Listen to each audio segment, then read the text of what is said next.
First grade और second grade के जो 10,515 पदों पर डीपीसी हुई थी उसका मामला अटका हुआ था। लेकिन यहाँ पर आप देखो जो काउंसलिंग कैलेंडर है वो संशोधित काउंसलिंग सूचना शिक्षा विभाग द्वारा जारी हुई, यहाँ पर आप देख सकते हैं। ठीक है, हाल ही में दोस्तों सेकंड ग्रेड से फर्स्ट ग्रेड 10,515 पदों पर डीपीसी हुई थी। अब इसमें दोस्तों होगा क्या, पोस्टिंग मिलेगी तो क्या होगा, वर्तमान में 18,000 जो फर्स्ट ग्रेड के खाली पद चल रहे हैं उस पर 10,515 पद भर जाएंगे। क्लियर मामला। दूसरी तरफ कितने पद बचेंगे उसके बाद फर्स्ट ग्रेड के, कोई 7,000 से लेके 8,000 के बीच फर्स्ट ग्रेड के पद बचेंगे, जिसमें से आपको पता है 2,202 पदों पर भर्ती जारी हो चुकी है और 3,000 पदों की बढ़ोतरी के लिए फाइल शिक्षा विभाग में जा रखी है। तो जब ये सारे पद इसमें जुड़ जाएंगे 5,202, तो ये 7 से 8,000 जो पद है ना, इसमें मात्रा मान के चलो कोई 2,000 के आसपास पद ही खाली बचेंगे फर्स्ट ग्रेड के।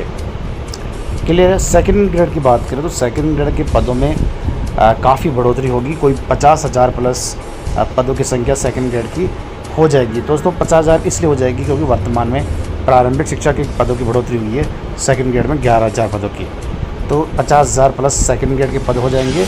उसके बाद सरकार क्या करेगी, 50,000 पदों को कैसे भरेगी, 25,000 पदों पर थर्ड ग्रेड की डीपीसी अगले महीने होगी, उसकी डीपीसी से ये पद भरेंगे आधे पद। बाकी प्रारंभिक शिक्षा के पद तो रहेंगे ना, लेकिन फिर भी माध्यमिक शिक्षा के पद खाली रहेंगे सेकंड ग्रेड के। तो सेकंड ग्रेड के पद भी सीधी भर्ती के अलावा 25,000 पद तो डीपीसी से भर जाएंगे सीधे। बाकी कितने पद बचे, बाकी दोस्तों जो पद बचे सेकंड ग्रेड के 25,000। ठीक है, 25 में से 2129 पदों पर विज्ञप्ति जारी हो रखी है और 5,000 पदों की बढ़ोतरी के लिए फाइल जा चुकी है। तो दोनों मिलाकर कितने हो गए, 7,129।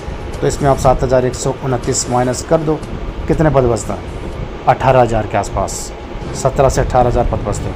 तो ये जो पद 17 से 18,000 पद दोस्तों, इसमें क्या होगा, आने वाले दिनों में थर्ड ग्रेड की एक और डीपीसी पेंडिंग है, 5वें सत्र की डीपीसी, वो भी तो होगी, उससे भी काफ़ी पद भर जाएंगे। तो ज़्यादा संख्या में पद खाली फिर सेकंड ग्रेड के तो रहेंगे, 15,000 पद के आसपास पद तो रहेंगे, लेकिन व्याख्याता के फर्स्ट ग्रेड के पद खाली नहीं रहेंगे, भर जाएंगे काफ़ी पद लगभग। लेकिन एक चीज़ और है, वर्तमान में जो 18,000 पद खाली चल रहे हैं ना, वो डीपीसी से 10,515 और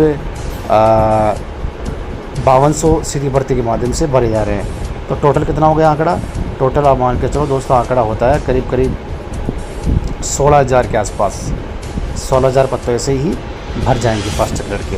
लेकिन ये पद तो भर जाएंगे, पर दूसरी तरफ जो स्कूलें क्रमोन्नत हुई वहाँ पर 19,500 पद सर्जित होने फर्स्ट ग्रेड के, जिसमें से जो सूचना मिल रही है 1,500 से लेकर 2,000 तक के पद सर्जित हो चुके थे पहले ही। अब बाकी जो पद बचे हैं 17,500, ये पद सर्जित होने हैं फर्स्ट ग्रेड के। तो ये नए पद है अलग से, जो 18,000 है ना, वो अलग पद है, पुराने स्कूलों की, नई स्कूलों के पद है। इसकी भी फाइल शिक्षा विभाग ने भेज रखी है वित्त विभाग में, वहाँ से दोस्तों अनुमति मिलेगी ना, तब ही इसके पद ऐड होंगे। तो फर्स्ट ग्रेड और सेकंड ग्रेड की डीपीसी जो अटकी हुई थी वो शुरू हो चुकी है। आज संशोधित काउंसिल कैलेंडर जारी कर दिया, जिसमें आप डेट में देख सकते हो 28/3, 29/3, 29 मार्च से 7 अप्रैल तक वैधता सूची।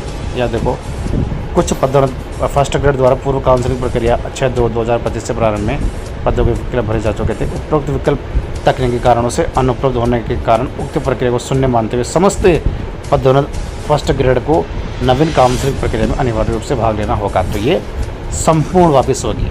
ठीक है, तो लास्ट में दोस्तों ये कहना चाहूँगा, फर्स्ट ग्रेड की भर्ती आने वाले दिनों में 5,202 पदों पर होने की संभावना है। सेकंड ग्रेड 7,129 पदों पर होने की संभावना, दोनों की संशोधित विज्ञप्ति आरपीएससी के द्वारा जारी होगी। फिलहाल फर्स्ट ग्रेड सेकंड ग्रेड को लेकर शिक्षा विभाग द्वारा जारी प्रेस नोट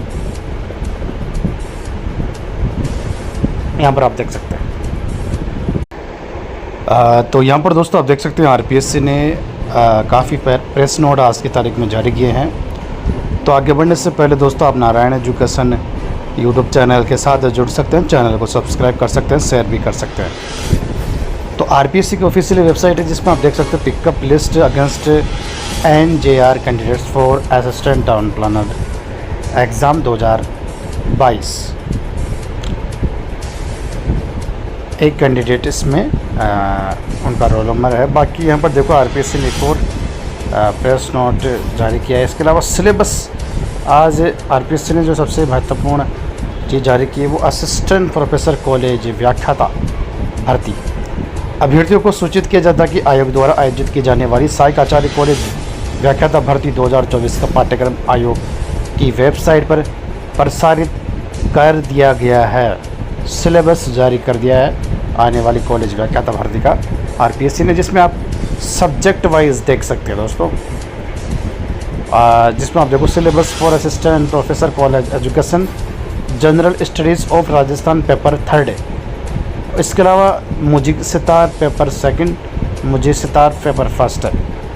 और इसमें बाकी आप देखो मैथ्स पेपर 2, इसके अलावा Persian paper, law paper, philosophy home science, philosophy home science paper 1, physics paper 2, history 2nd paper, history 1st paper और physics 1st paper, 2nd paper physics, Hindi का 1st पेपर, पॉलिटिकल साइंस का 2nd, political science 1st paper और Hindi GPM paper 2nd, GPM paper 1st, psychology paper 2nd, geography psychology geography, English paper public यानी लोक प्रशासन public administration paper 2nd, English का paper 1st, economics paper 2nd और Sanskrit paper 2nd, EFM paper 2nd, 1st, Sanskrit 1st paper, sociology paper 2nd, dance paper 1st, sociology. इसके अलावा drawing का हो गया, केमिस्ट्री, बाकी अन्य सब्जेक्ट आपके सामने सारे के सारे सब्जेक्ट हैं जिनका सिलेबस आरपीएससी ने आज की तारीख में जारी किया है। इसके अलावा एक और महत्वपूर्ण जो प्रेस नोट है आरपीएससी ने जारी किया आरएएस भर्ती को लेकर, जिसमें आप देखो बड़ी बात है, मार्क्स जो है ना वो आरएएस भर्ती 2023 के जारी कर दिए हैं आरपीएससी ने। तो ये आज की तारीख में आरपीएससी ने काफ़ी महत्वपूर्ण दोस्तों प्रेस नोट जारी किए हैं, जिसमें आप देख सकते हैं। इसके अलावा दोस्तों बड़ी बात ये